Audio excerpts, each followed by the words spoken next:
بسم الله الرحمن الرحيم.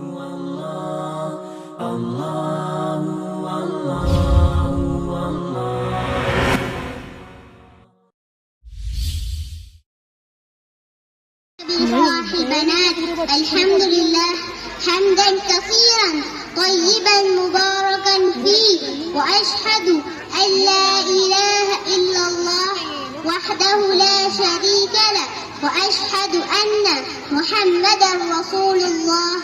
أما بعد، يقول الله تعالى: يا أيها الذين آمنوا اتقوا الله وكونوا مع الصادقين. ويقول النبي صلى الله عليه وسلم: كل أمتي يدخلون الجنة إلا من أبى. قيل: ومن أبى يا رسول الله؟ قال: من أطاعني دخل الجنة ومن عصاني فقد أبى. وفي الختام أوصيكم أن نعمل بما أمر.